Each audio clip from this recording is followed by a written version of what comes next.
Meu nome é Luciana, eu tenho 41 anos e o meu primeiro diagnóstico de câncer de mama foi em 2017.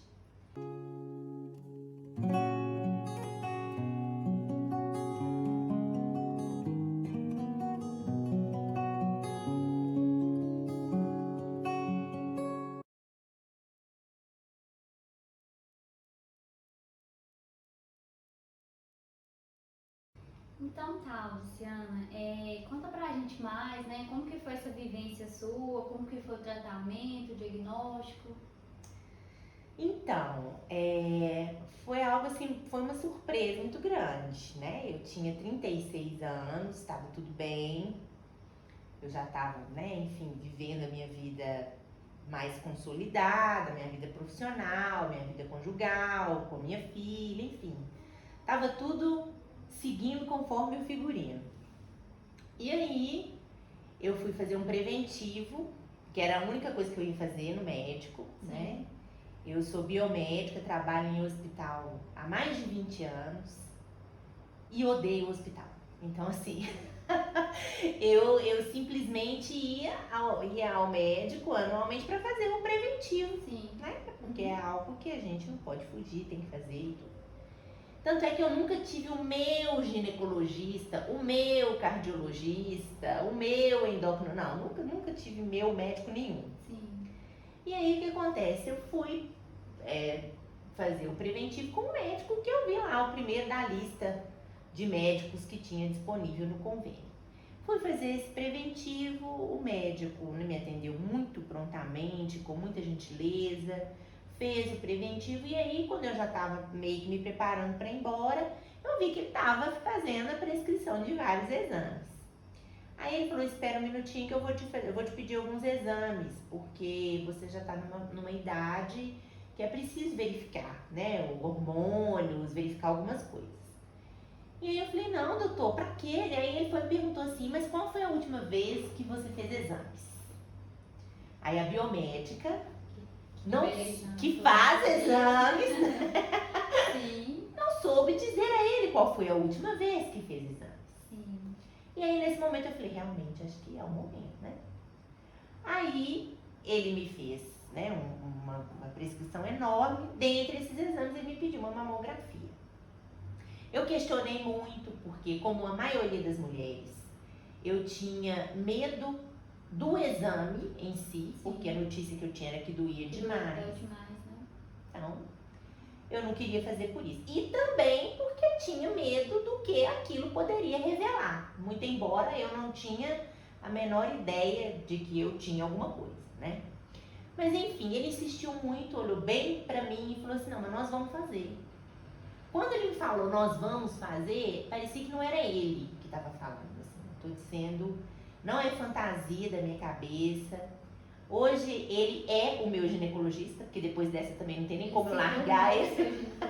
Não tem como eu largar ele mais.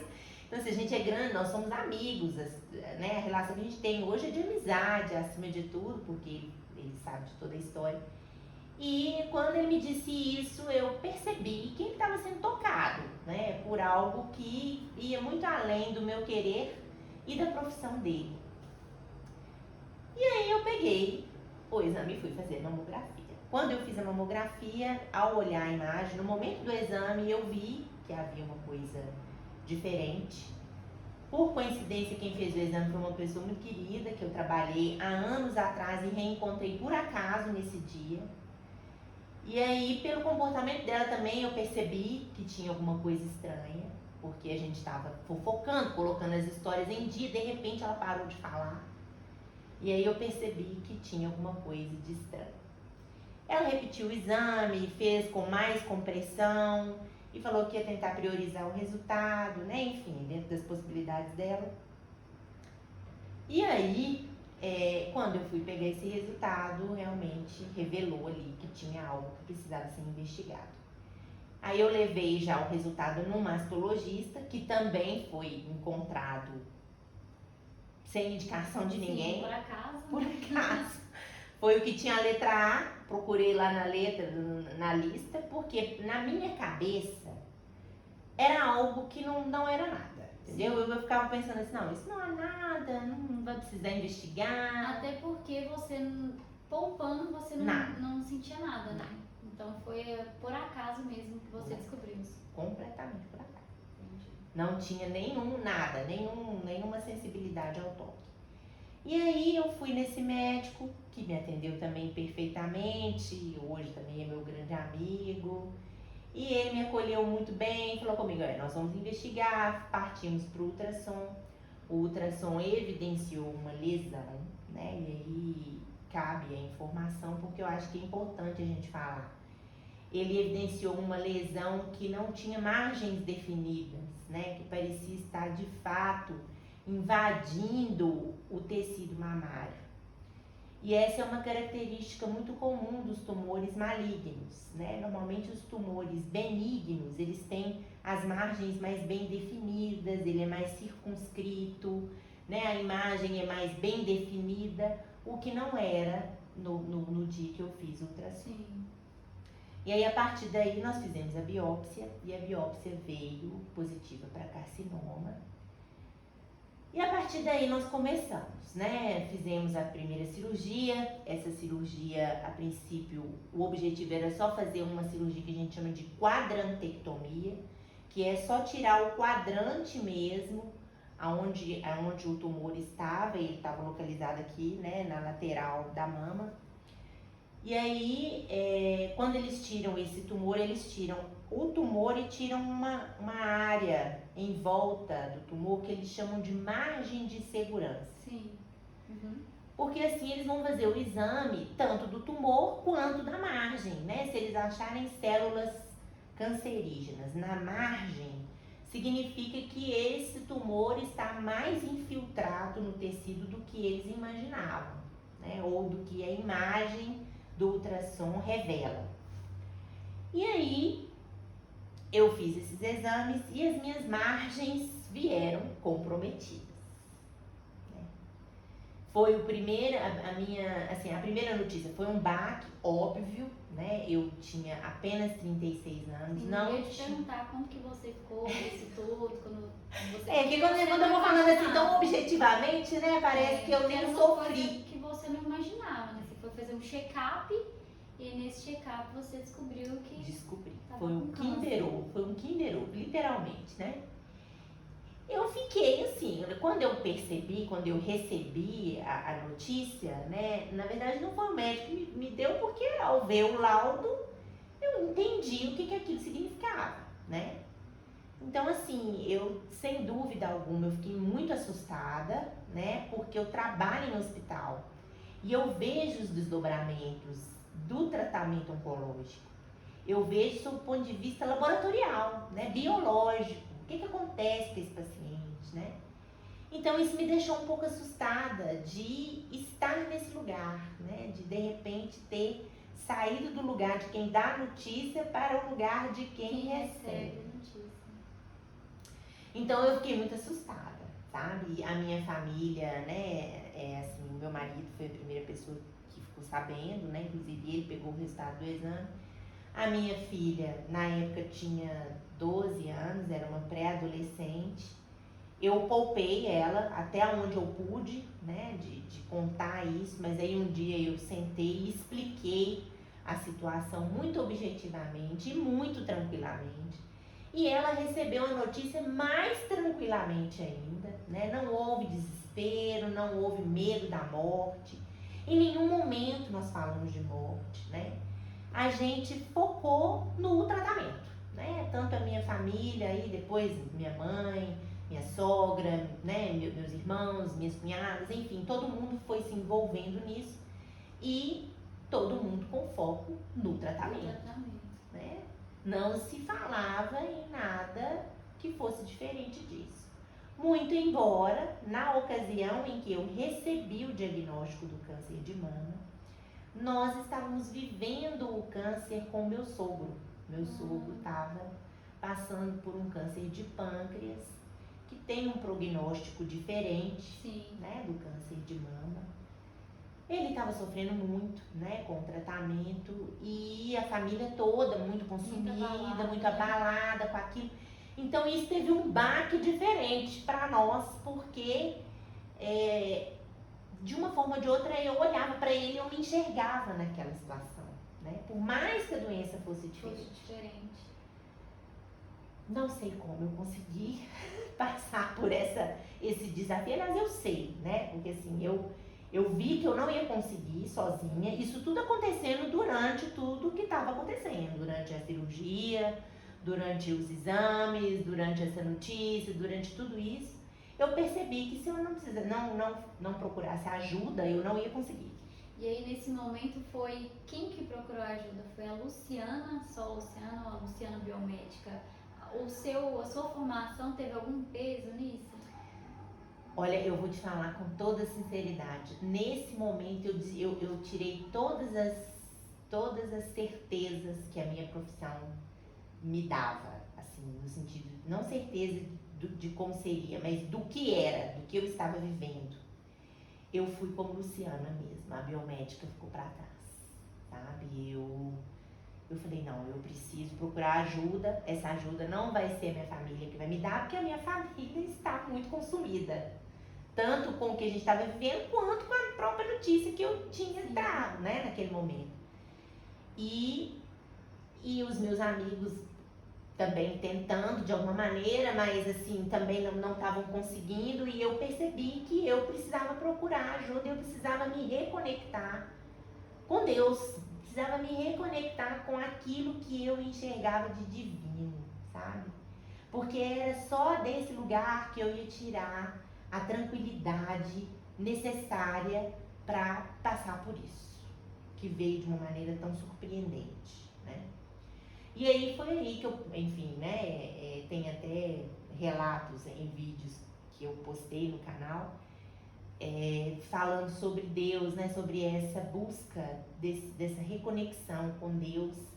E na verdade, quando eu fui fazer esse retiro espiritual, que eu passei 5 dias imersa, né, numa experiência de fé, que por mais que eu poderia ficar o dia inteiro aqui te contando coisas que eu vivi, mas nós não temos tempo para isso, né? Mas assim, foi uma experiência muito impressionante de reencontro comigo mesma, né? E isso foi tudo durante o tratamento, né? Sim, na verdade foi durante tudo que foi acontecendo, né?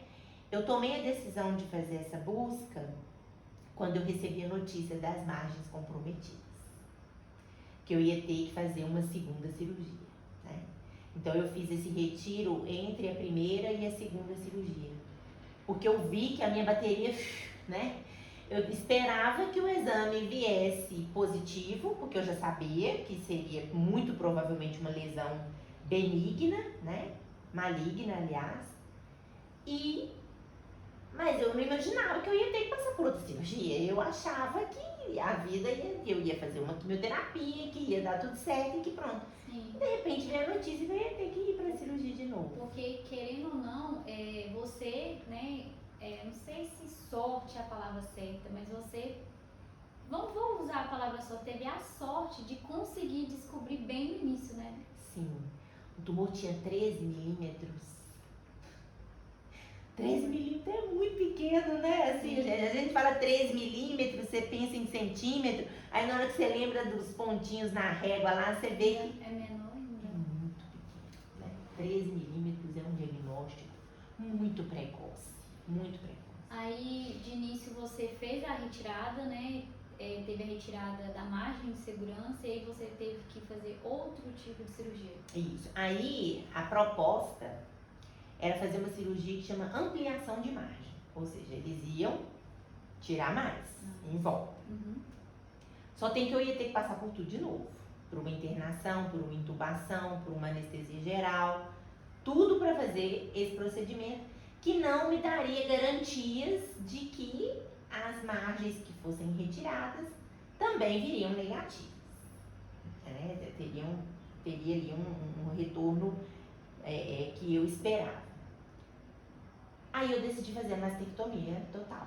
Né? Eu conversei com o médico, ele obviamente tentou me convencer de não fazer isso, ele falou, Luciana, mas na literatura médica a gente vê casos, né, de pacientes que não fazem a mastectomia total e que têm sucesso no tratamento. Essa decisão é muito radical.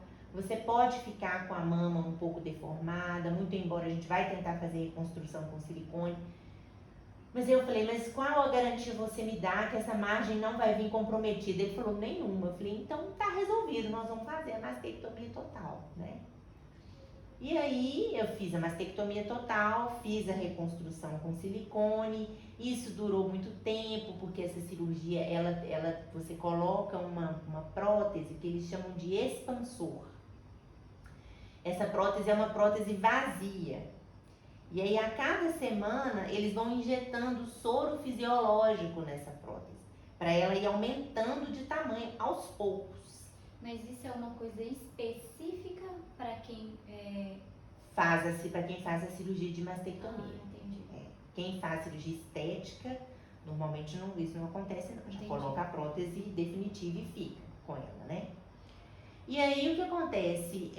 Eu fui fazendo esse procedimento de enxerto de soro fisiológico, fiquei um tempo com esse expansor, e aí depois voltei para a cirurgia de novo, aí já foi minha terceira cirurgia na mama, para tirar o expansor e colocar a prótese definitiva, que é essa que eu uso hoje e que eu chamo de mama fake, né?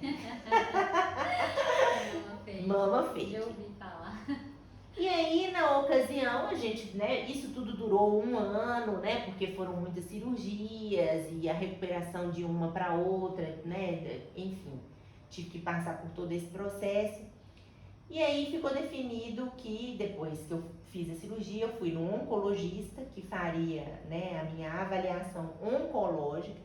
É importante que isso fique entendido, né? O mastologista é a especialidade médica que vai cuidar da cirurgia, né, de remoção do tumor e do acompanhamento daquela mama enquanto órgão, né? Sim.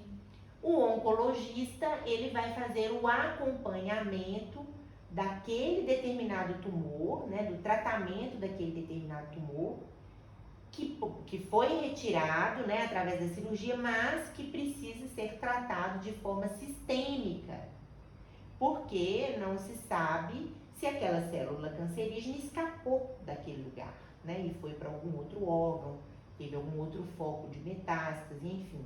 Então, o oncologista, ele vem como um profissional que vai te ajudar no tratamento daquele tumor, mas também de uma maneira preventiva, né, para que você não sofra outros tumores ou que pelo menos ele consiga perceber isso precocemente e consiga tratar você de uma maneira mais rápida, né?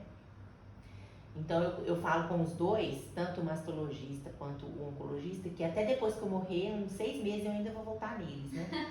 Porque assim, são meus grandes companheiros de vida, né? Que vão estar junto comigo aí durante muito tempo. E aí, deixa eu resumir a história, porque ela é longa, senão vai ficar muito longo esse vídeo.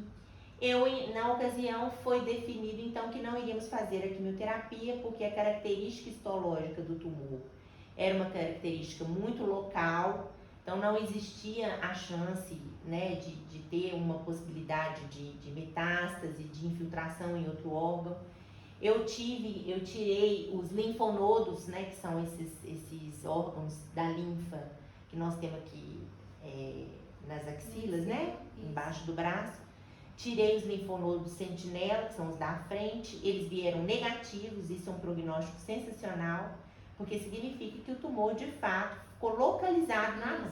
Foi uma coisa local mesmo. Ele não infiltrou para a circulação linfática.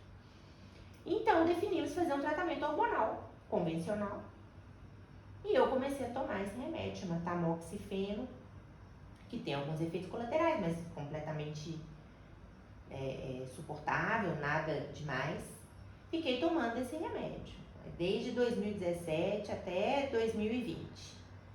E aí, quando foi em 2020, eu fui fazer uma ressonância magnética, porque eu estava entrando no 3º ano sem doença, né? Eles vão fazendo essa linha do tempo, né? Tanto o mastologista quanto o oncologista. E aí, nesse tempo que você fez a retirada da mama, fez a reconstrução, você começou a fazer esse tratamento hormonal e aí você faz um check-up? Vai tendo um Sim, acompanhamento? sim, sempre faço anualmente, de 6 em 6 meses, né? Algumas coisas são de 6 em 6 meses, outras coisas são anuais.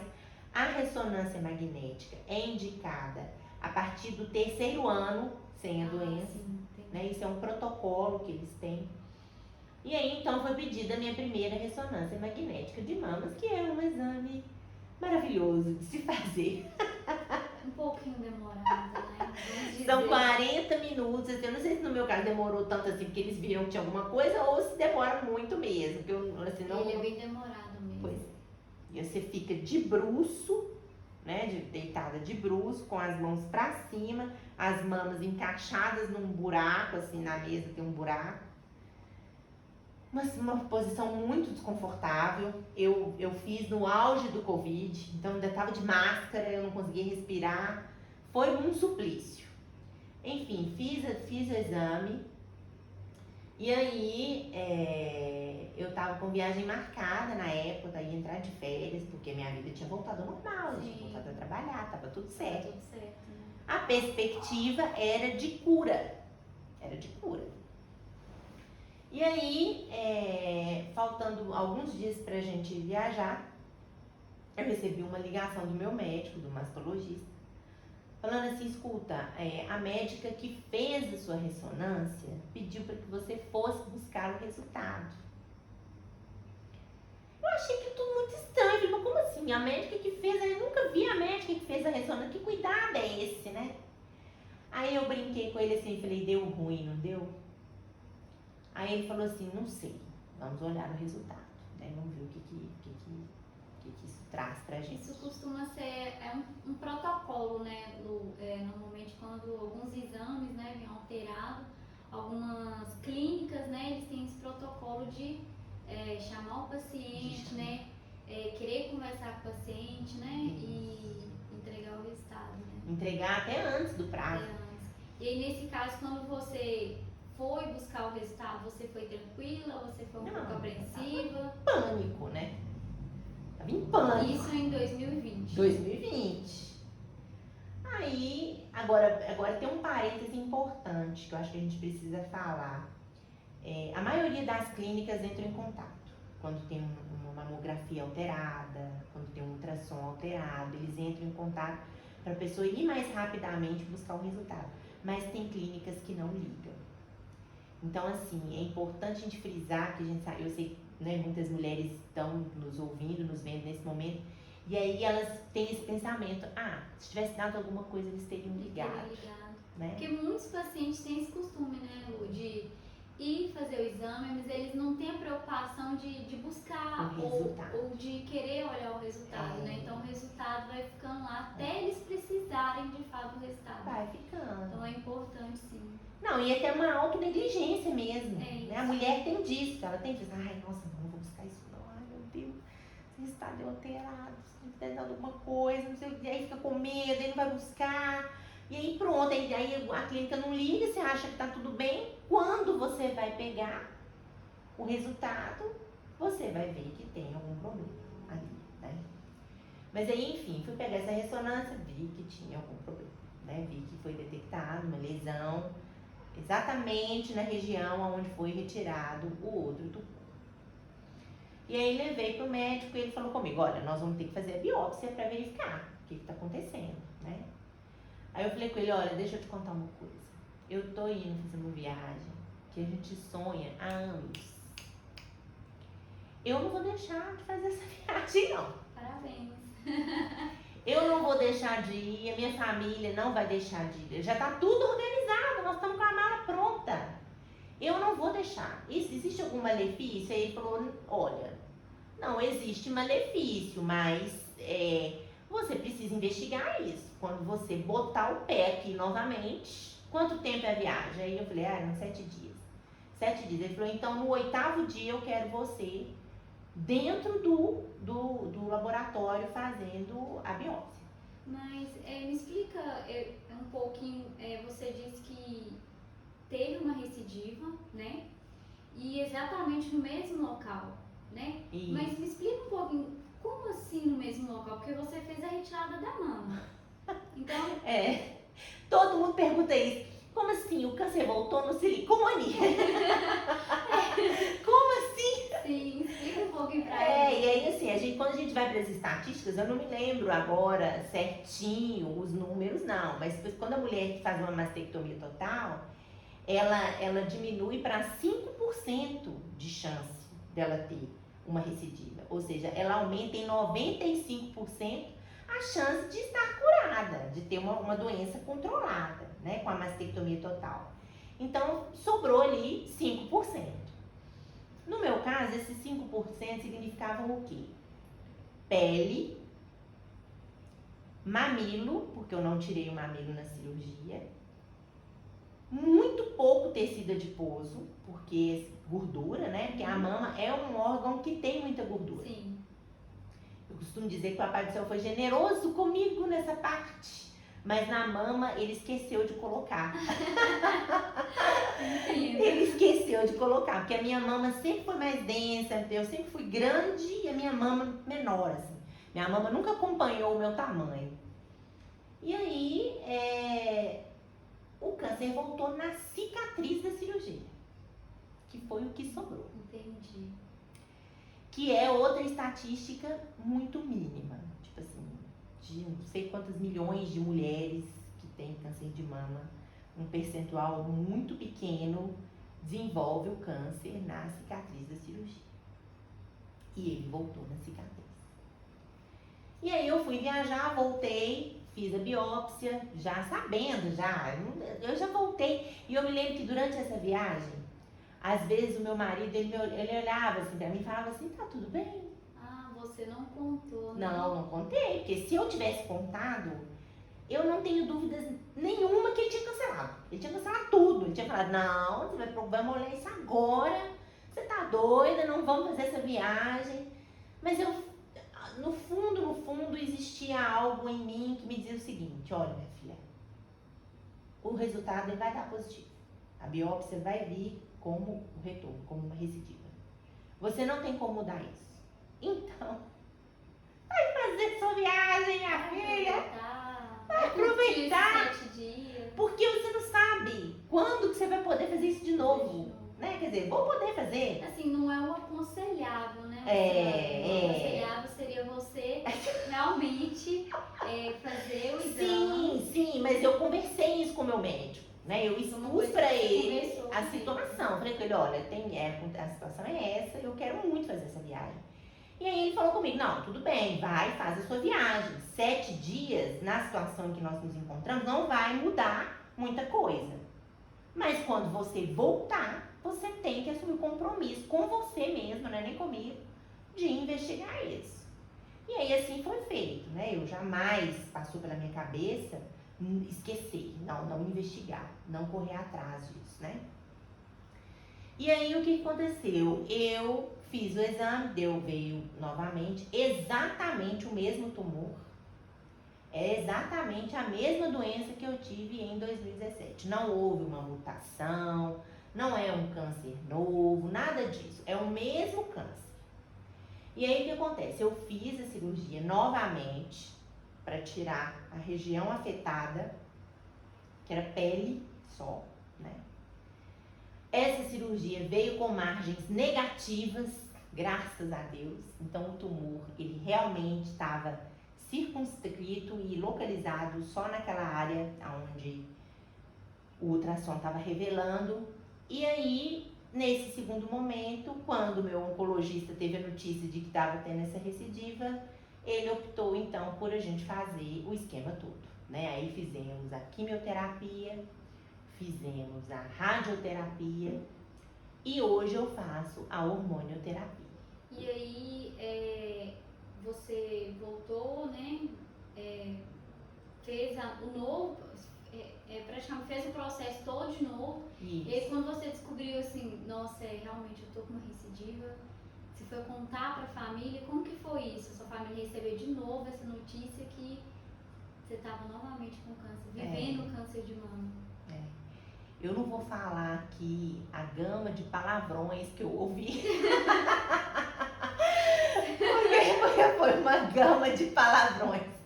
Assim, não só dos parentes, como de amigos, né? Pessoas que trabalham comigo. Mas que mas que não sei o quê, né? Mas não é possível, não é possível, não é possível. Você já estava curada, né? Por que isso está acontecendo de novo? Eu tenho uma amiga que ela fica muito revoltada. Ela fala assim, mas por que você está vivendo isso de novo? Mas não é possível, isso não entra na minha cabeça, né?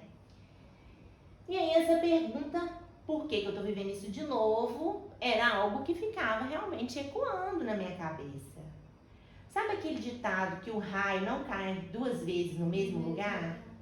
Então, eu senti como se o raio tivesse caído duas vezes no mesmo lugar. Então, assim, eu ficava pensando, gente, mas não é possível. E aí eu procurei um geneticista também, inclusive por aconselhamento do ginecologista, que eu voltei nele, né? Eu tive que fazer um preventivo nessa confusão toda. E aí quando eu voltei, eu contei pra ele que eu estava passando por uma recidiva, né? E aí ele muito prontamente se colocou à disposição novamente e falou, Lu, procura um geneticista para verificar qual é a árvore, né, desse tumor, se você de fato não tem uma herança genética, se você não passa essa herança, né? É importante para você saber da onde que isso veio, para onde que isso vai, porque você ter uma recidiva em tão pouco tempo, numa cicatriz, realmente é algo que precisa ser investigado. E aí eu fui no geneticista, fiz alguns painéis genéticos, e aí graças a Deus eles vieram negativos para hereditariedade. Então eu não recebi esse gene de ninguém e também não vou passar ele para ninguém. Então assim, mais uma coisa que quando ele me falou, eu falei, então, o que você me diz? Ele falou, você está entre o percentual baixíssimo de mulheres que desenvolvem isso duas vezes ao acaso. É isso. Então, assim, foi realmente uma notícia que pegou todo mundo de surpresa, né? Pra você ter uma ideia, quando eu falei dessa notícia da recidiva pro meu oncologista, ele falou, mentira. Ele falou. Não acreditou, né? Mentira. Eu falei, é verdade. Aqui, ó, tá aqui o resultado, a cirurgia já foi feita, vim aqui pra te falar, pra saber o que a gente vai fazer. E aí, Lu, você me disse que você foi fazer essa ressonância por protocolo, porque já era seu terceiro ano, né? Isso. E realmente, assim, foi protocolo mesmo, né? Você também, na segunda vez também não sentiu nada? Nada. Nada, né? Você sabe que em alguns momentos, na hora do banho, eu até sentia alguma coisa. Mas como foi um lugar que foi aberto e costurado muitas vezes, ele tem umas queloidezinhas, por causa da cicatriz mesmo, né? Fica meio entumecida a pele. Então, assim, eu não percebi que no meio daquele emaranhado de pontos dados ali várias vezes, existia algo que estava diferente do que eu estava habituada, né? Mas enfim, através da ressonância a gente conseguiu descobrir, fizemos o tratamento, foi um tratamento mais simples, né? Optamos por um protocolo mais simples de quimioterapia, foram 4 sessões da quimio branca, de 21 em 21 dias. Os efeitos colaterais foram sentidos do mesmo jeito, né? Assim, não tem como fugir deles, tem como modular eles através de medicamentos que são prescritos. A queda do cabelo também foi modulada, porque a clínica onde eu fiz o tratamento, eles têm um tratamento que chama crioterapia, que a gente também tem um vídeo explicando sobre isso, né? Não vou entrar em detalhes aqui, mas resumindo, é uma touca que você coloca na cabeça e ela congela o couro cabeludo e inibe a queda de cabelo. Não inibe totalmente, né? E isso essa crio que você fez é um protocolo que todas as mulheres fazem ou é uma coisa personalizada? Isso vai de cada paciente? Não, isso vai de cada clínica. Tem clínicas que oferecem, tem clínicas que não oferecem. Na maioria das vezes, ou quase que 100%, o convênio não cobre, então é um procedimento que é pago.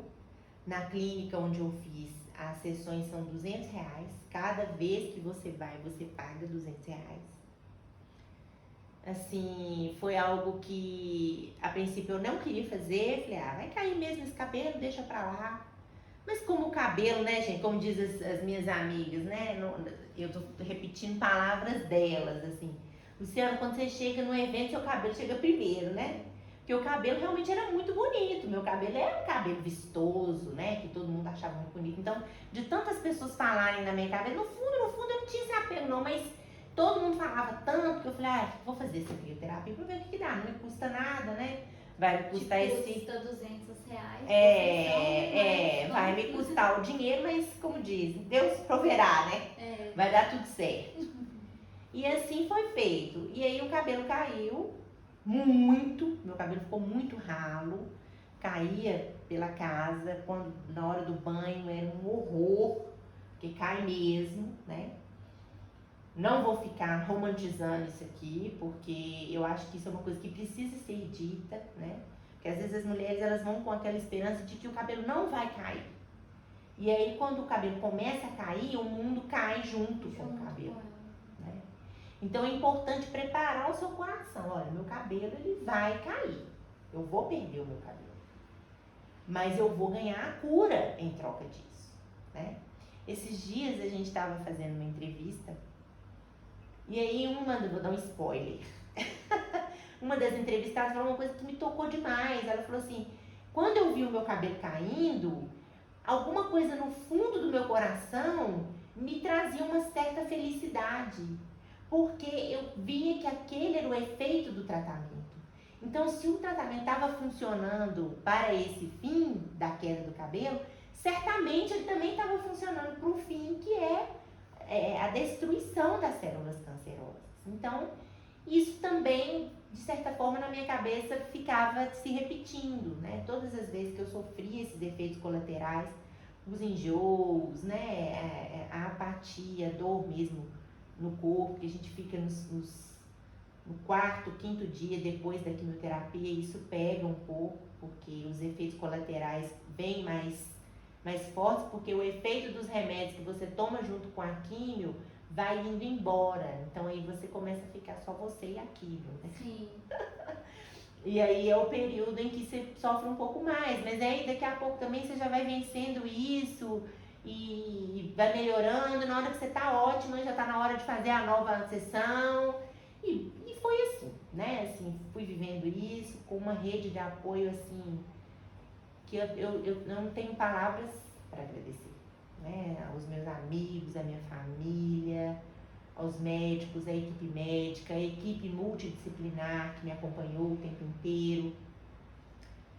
E foi um período assim que eu senti mesmo um apoio muito grande das pessoas.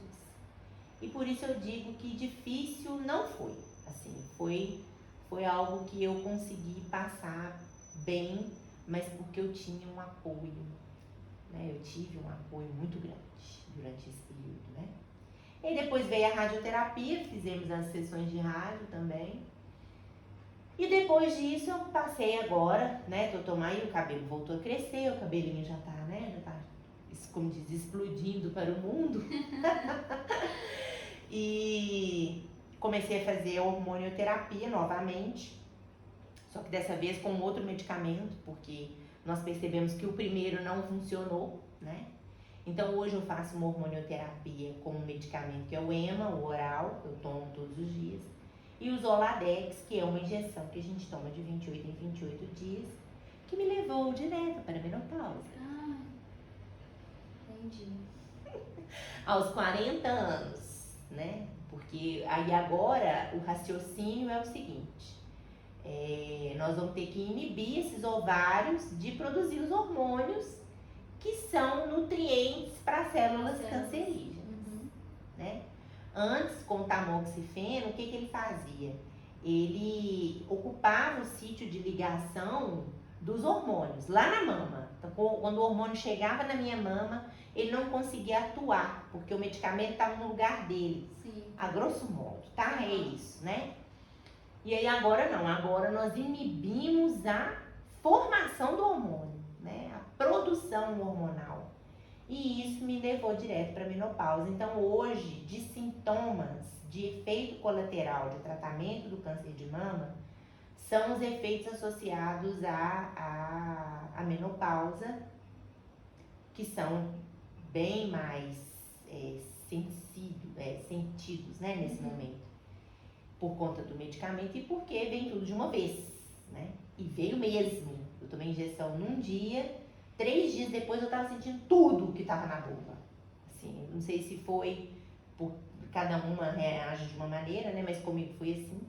E foi nesse momento que eu tomei a decisão de ir para atividade física, né? Coisa que eu odiei a minha vida toda. Isso que eu ia te perguntar, a minha próxima pergunta. Os hábitos, né? Você teve que mudar os hábitos. O que realmente assim você viu que era necessário? Teve algum hábito que você falou, nossa, por que eu não comecei antes? Aderiu para sua vida? Sim. Fala um pouquinho mais pra gente. A coisa da atividade física foi um divisor de águas, né? Porque assim, a minha vida inteira eu lutei com a balança e com a academia. Eu sempre odiei qualquer tipo de atividade física, eu nunca fui pessoa fitness, nunca fui. Assim, ia fazer alguma caminhada ali e tal, mas empurrada, né? Não era uma coisa que eu vou com prazer. E continuo não sendo, assim. Eu falo isso porque eu acho que as mulheres precisam ouvir isso, né? Eu não gosto de ir pra academia, eu não vou porque eu gosto de ir pra academia. Eu vou porque eu não tenho outra opção, né? Eu não tenho outra opção. E eu vi que a atividade física, ela mudou a minha qualidade de vida. Então, como que eu vou negar isso? Eu não posso negar isso mais, né? E aí agora eu tenho que fazer o seguinte, eu tenho que aprender a gostar. Porque se é uma realidade que eu vou ter que viver com ela até quando eu morrer, eu vou ter que encontrar prazer naquilo, né? Então, de mudança de hábito, sem dúvida alguma, a atividade física, hoje ela faz parte da minha rotina. Poderia fazer mais, mas eu trabalho 12 por 36 e quando eu chego em casa, eu chego o pó, né? Eu chego morta. Detonada. Então, assim, não consigo fazer muita coisa depois que eu venho do plantão. Mas o outro dia eu já tô bem, então eu faço um dia sim, um dia não. Faço musculação e exercício aeróbico, porque o medicamento ele causa um enfraquecimento ósseo muito grande. Ah, sim. E diminui o tônus muscular. E diminui o metabolismo também. Então, eu preciso buscar isso em outras fontes. Outra coisa foi a alimentação, né? Que hoje eu tenho muito mais atenção com aquilo que eu como, principalmente o que eu como fora, né? Eu falo que eu sou uma merendeira ambulante, porque assim, almoço eu não como mais em restaurantes. Antigamente eu comia muito fora, almoçava muito fora. Hoje isso não é uma realidade mais. Eu não tenho vergonha de carregar minha marmita, as minhas coisas, as minhas frutas, esses dias mesmo lá no trabalho eu abri minha merendeira, olhar e falar, nossa, que merendeira é essa, hein? Porque realmente eu levo tudo que eu vou comer no dia, né? E com o preparo mesmo desses alimentos, eu busquei ajuda, procurei me informar de como preparar esses alimentos, como trazer prazer para uma comida um pouco mais saudável, né? E é assim, hoje eu mudei muito, né, com relação a isso, porque eu vi que de fato isso me trouxe qualidade de vida. Não é nem pensando tanto na questão da prevenção do câncer de mama, porque está mais que comprovado, cientificamente comprovado, que a obesidade é um fator de risco para o câncer de mama e a atividade física é um fator muito benéfico para a prevenção do câncer de mama. Eu não entendi isso no início. Hoje eu já entendo. Então, assim, eu precisei passar pelo câncer de mama 2 vezes para que isso fizesse algum sentido para mim. E eu realmente gostaria muito, assim, eu queria dar muitos recados, mas esse é o principal deles, assim, não espere passar por uma situação dessa para mudar os seus hábitos de vida, né? Pense nisso antes, porque depois você já vai ter pagado um preço muito alto. Isso, pode ser tarde demais, né? Exatamente. Entendi. Nossa, Lu, que história, né? Não só viver isso uma vez, como viver isso 2 vezes, né? Nossa, que história. E aí, me conta mais, né? Depois que recidiva. Eu vi que, né, hoje a gente está aqui, né, gravando um podcast pro canal. Como que veio essa ideia do canal?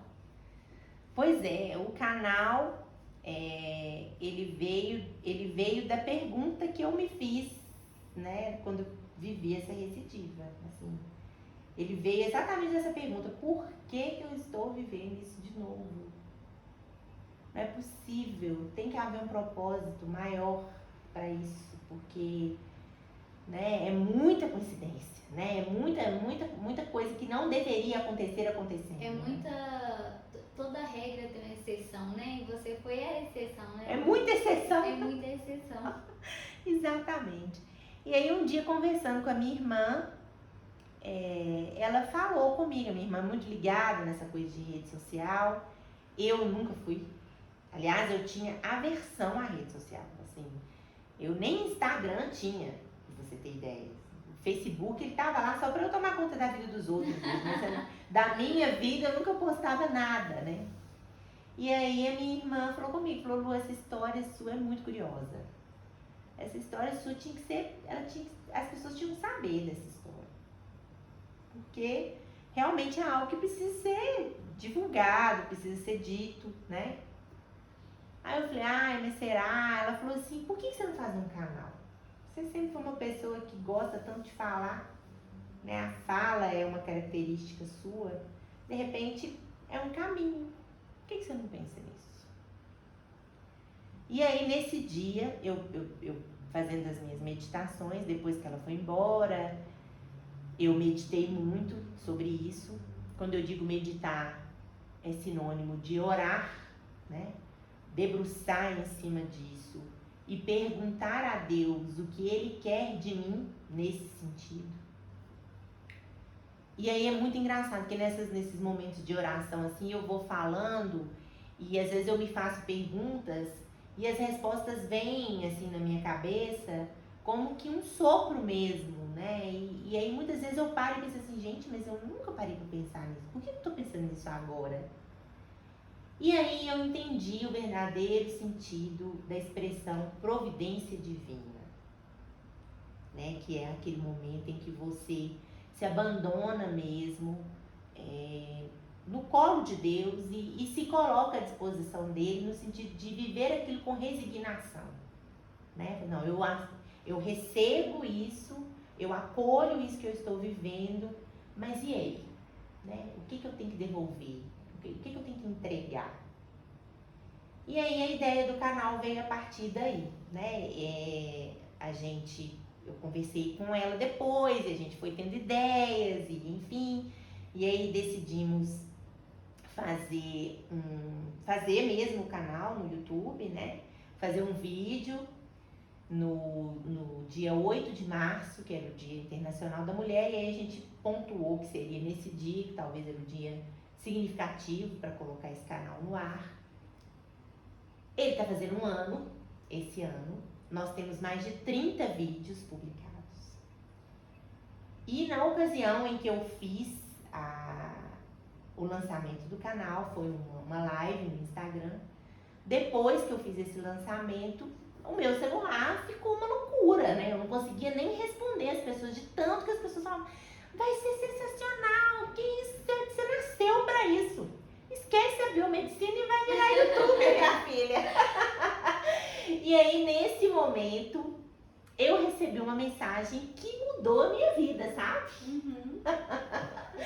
Eu recebi uma mensagem, um direct lá no Instagram, eu não posso chorar, que falou comigo assim: olha, eu tô aqui à sua disposição. E aí eu falei assim: gente, como assim, né? Essa pessoa que eu conheço, mas não conheço, uma pessoa que trabalhava comigo. Sim. E que tinha ali envolvimento, né, com as redes sociais, trabalhava um pouco com isso, com a mídia. E aí, assim, eu tinha feito um canal totalmente despretensiosa, né? Assim, eu ia fazer uma coisa doméstica. Uma coisa ali com os recursos que eu tinha. Eu e a minha irmã, né? Coitada da minha irmã. Ai, Luciana, nossa, inventa as coisas, eu não tenho nem tempo pra né, diluir tudo isso que você pensa ao mesmo tempo. E aí a minha irmã tentando me ajudar, mas com o filho pequeno, trabalhando, enfim, a disponibilidade dela realmente ia ficar difícil. E aí me aparece essa pessoa que me ajudou muito. E hoje ela é a produção do canal, né? Se nós estamos aqui nesse momento, é porque ela existe. E aí, a partir daí, esse projeto passou a ter 2 nomes, né? Assim, era um sonho meu e um sonho dela. É um sonho dela. E a gente constrói esses vídeos aí, construindo conteúdo, né? Produzindo o conteúdo. O canal, ele foi criado, né? Pensando nas mulheres que não têm acesso à informação. A princípio, foi para esse foco, né? Porque nessas minhas andanças, que foram muitas, né? Em hospitais, em clínicas, em laboratórios, em salas de cirurgia, enfim, foram muitas. Eu vi muitas mulheres que estavam completamente perdidas. Elas não tinham ideia do que estava acontecendo com elas. Isso. O que elas iriam fazer, né? Descobri o câncer agora, o que eu faço? O que eu vou fazer? O que eu devo fazer? Onde eu vou procurar? O que isso significa? Né? Assim, são mulheres que realmente não têm acesso à informação.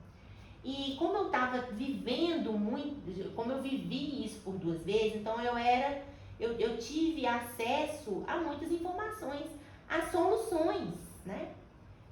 Como paciente e como biomédica, eu também tinha um certo conhecimento, tenho um certo conhecimento acumulado, porque são muitos anos dentro do laboratório, né?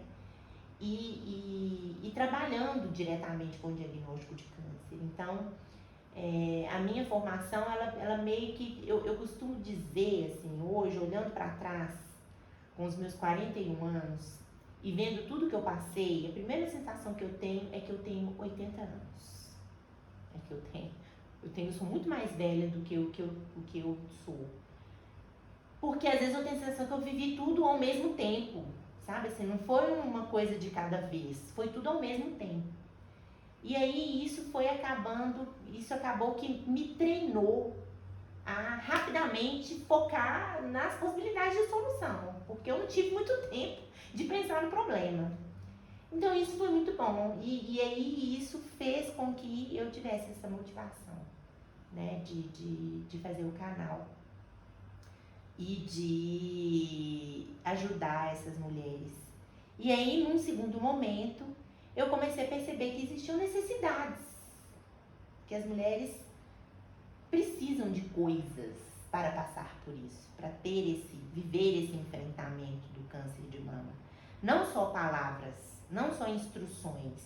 Elas precisam sim de um chinelo para fazer uma cirurgia, elas precisam de um calendário para marcar cirurgias, elas precisam de uma garrafinha de água para ter como levar para os lugares para quimioterapia, uma vasilha de lanche, enfim, elas precisam das básico, coisas. Né? E infelizmente não são todas que têm acesso ao básico. Né? E eu ficava pensando nisso o tempo inteiro. Eu falava, meu Deus, eu tive acesso a tantos recursos, e tem mulheres que não têm acesso a esses recursos. E aí veio as respostas, todas que eu fiz no início, né? Assim, talvez esse seja o grande propósito, né? Talvez essa seja, eu acho que todos nós aqui na Terra temos uma missão caridosa, todos nós, né? A gente só precisa descobrir qual é essa missão. Tem pessoas que passam por uma existência inteira e não descobrem, infelizmente. Mas eu acredito que todos nós temos. E eu acho que essa é a minha. Sabe? Eu tenho quase certeza que essa é a minha. Talvez ter vivido a doença me aproximou dessa realidade e das necessidades que essas mulheres têm. E aí hoje o canal Luanjos, Tutorial de Enfrentamento ao Câncer de Mama, ele tem um propósito muito maior do que a instrução, do que dividir as minhas experiências, né? Ele tem agora o objetivo de continuar produzindo conteúdo, continuar produzindo informação séria e correta sobre o assunto, porque a gente vê muita coisa errada na internet. E acumular pessoas, né? Reunir pessoas no mesmo propósito. seja as pessoas que estão em busca do conhecimento a respeito do assunto, porque não é só a mulher que procura o tutorial de enfrentamento ao câncer de mama.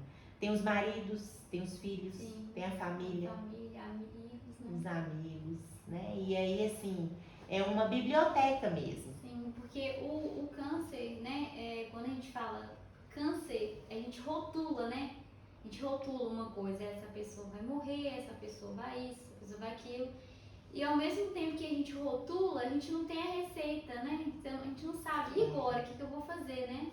Então eu acho que a ideia do canal não era essa de início, né? Mas ela foi se moldando até se tornar isso, né? Isso, exatamente. E aí, assim, eu acredito mesmo, sabe, que eu não vou virar uma youtuber famosa porque esse conteúdo não gera esse resultado, né? Assim, se eu tivesse aí, eu já ouvi muito isso, se eu estivesse falando sobre viagens, se eu estivesse falando sobre música, se eu tivesse, talvez eu tivesse, né, uma quantidade absurda de inscritos. Mas esses inscritos que eu tenho no meu canal, que hoje, inclusive, eu olhei hoje, são 384 inscritos, eu tenho certeza que são pessoas que de fato acompanham, né? Que de fato precisam da informação ou que querem saber para compartilhar essa informação, né? E assim, isso me deixa muito feliz, né? O fato de eu ter pessoas comigo, eu penso assim, puxa vida, eu já tenho mais de 380 pessoas junto comigo nesse projeto, porque é um projeto. Sim. Né? Eu entendo que hoje o canal, ele vai ser o canal para que a gente consiga cada ano fazer uma campanha melhor no Outubro Rosa, ajudar mais pessoas, estar mais disponível, melhorar, né, a cada vez buscando as necessidades dessas mulheres e tentando saná-las, né?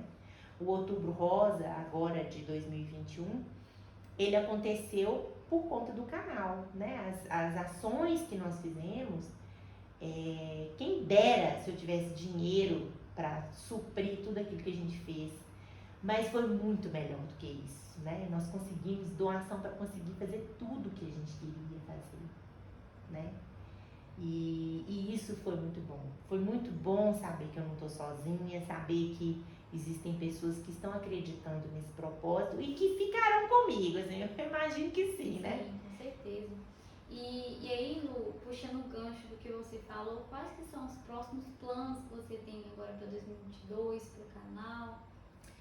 Então, a gente está com um projeto agora, que é esse que a gente está fazendo agora, que é o podcast de peito aberto, né? Que foi maravilhoso essa ideia, né? Que surgiu de uma conversa com a produção e muito, de forma muito doméstica lá em casa também, com a minha filha. Inclusive, a minha filha foi uma das responsáveis pelo nome, né, do podcast. E aí, esse é um projeto que eu acho que foi uma virada no canal, né? No sentido de que eu percebi que eu precisava começar a dar voz a outras histórias, né? Que a minha história agora com o câncer de mama, eu imagino, né, que ela acabou, assim. Eu percebo que eu tenho a cura em mãos, né?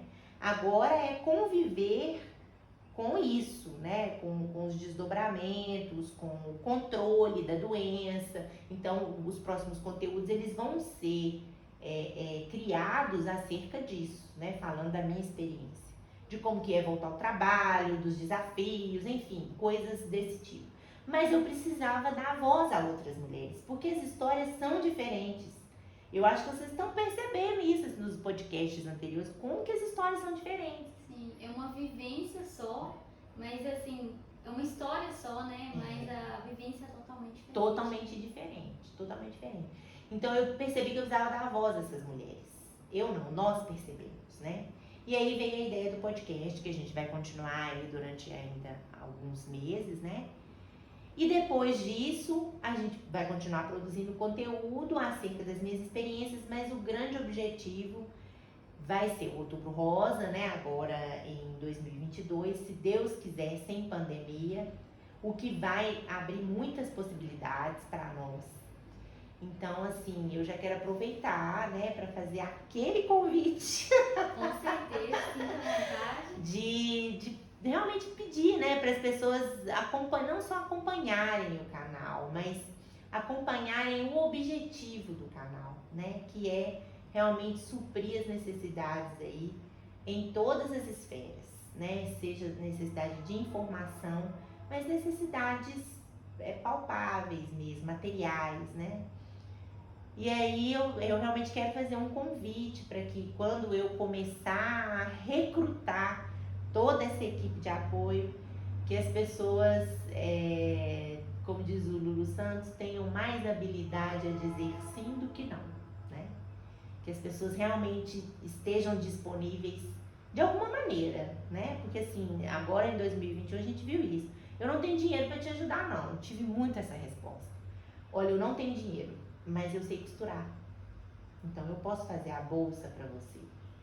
Olha, eu não tenho dinheiro, mas eu tenho um contato que vai fazer uma coisa na gráfica mais barata para você. Pronto, né? Então a ajuda, ela vem de todas as maneiras. De alguma maneira as pessoas podem ajudar. Então eu já tô começando aí a colocar esse convite no ar. Isso mesmo. E Lu, você contando a história me veio uma dúvida. Como que foi pra você, tipo assim, você teve algum feedback positivo, negativo, dos seus inscritos mesmo, das pessoas que acompanham o canal? Você teve algum feedback, tipo assim, o que elas acham? Se isso ajudou, não ajudou? Você teve algum feedback do tipo? Eu tive muitos feedbacks, assim, de pessoas virarem pra mim e me falarem assim, nossa, eu nunca tinha parado pra pensar nisso que você falou nesse vídeo, ou olha, eu vou procurar saber essa questão do benefício, nossa, você me ajudou demais, nossa, eu tava completamente perdida, e aí quando eu ouvi você falar, eu vi que eu não estava sozinha, mas que existia uma luz no fim do túnel, né? E assim, já pensando, né, em finalizar a entrevista, o que eu realmente queria deixar de mensagem mesmo, né, para as mulheres que estão assistindo, é que existe vida após o câncer de mama, né? Existe vida e vida em abundância, vida plena, vida modificada, vida renovada. É algo que se repete muito nos podcasts que a gente tem feito e ouvido. A minha vida mudou depois do câncer de mama, mas ela mudou para melhor. Então é importante dizer, né, que você não precisa passar por um câncer de mama para viver uma vida plena, uma vida alegre, uma vida que respeite o seu querer, né, que respeite as suas preferências, que respeite aquilo que você gosta de fazer. Você não precisa passar por um câncer de mama para isso, né? Mas se você está passando, saiba que isso vai passar também, né?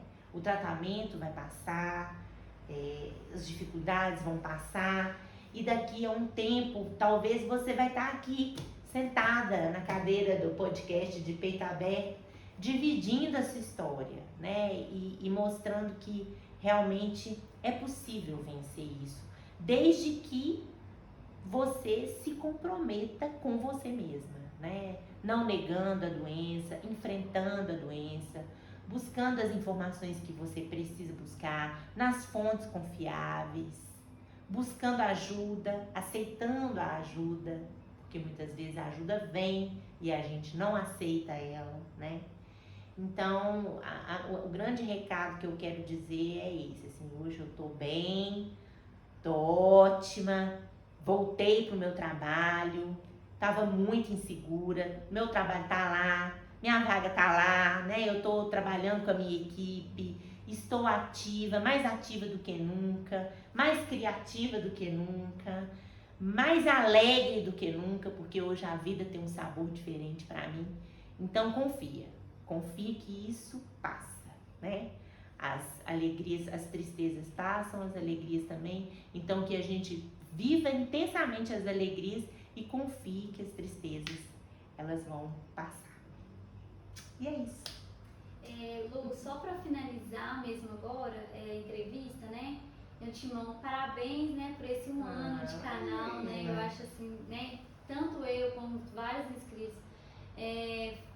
Foi uma trajetória linda que você fez, né? Igual você falou, são 387 inscritos, mas são 387 pessoas ativas, pessoas que precisam dessa informação, que repassam essa informação para quem de fato precisa, né? Você tem o seu perfil, né, de inscritos. E aí, eu queria que você mandasse uma mensagem, né? Alguma coisa desse 1 ano aí, que você tem para falar para os seus inscritos, seus fãs. Fala um pouco pra gente. Fãs é ótimo. Imagina, eu que sou fã de vocês. Gente, eu vou falar olhando pra câmera, né? Porque, aliás, essa lente, ela me acompanhou demais. E não é só essa lente, são os 387 inscritos que me acompanham. São vocês que não me deixam sentir sozinha, que não me deixam sentir enfraquecida, né? Nesse enfrentamento todo. O conteúdo, ele foi criado durante o enfrentamento. Vocês vão ver, vocês perceberam, né? Que vocês que estão comigo, que esse conteúdo ele foi sendo criado à medida em que eu fui vivendo ele. Então, vocês foram meus grandes companheiros, né? Eu quero agradecer, assim, do fundo do coração, as pessoas que se inscreveram, as pessoas que participam, as pessoas que mandam sugestões, muitas vezes me mandam no privado, por que você não faz isso, por que você não fala daquilo? Isso me ajudou demais, isso me ajuda demais. Aos meus amigos, à minha família, às pessoas que estão comigo, me ajudando aí nesse propósito, né, de tentar fazer algo pelas pessoas. A produção do canal, que sem dúvida alguma, se não fosse ela, nós não estaríamos aqui hoje. Enfim, gente, eu quero agradecer do fundo do coração. Meu coração é só gratidão e eu acho que é daí que vem tanta alegria e esse sorriso com 499 dentes que sempre tá aí para vocês, até nos momentos mais difíceis, né? Foi daí que eu tirei força para estar aqui com vocês. Então, ó, eu vou deixar os meus recados, porque, né, eu não posso deixar de fazer isso. Se você ainda não se inscreveu no canal, se inscreva, ativa o sininho de notificação para você receber aí as nossas mensagens. Dá aquele like cheio de amor que a gente gosta demais e compartilha o vídeo, porque afinal de contas, eu partilho, vocês compartilham e assim vocês me ajudam a ajudar. Um beijo, pessoal!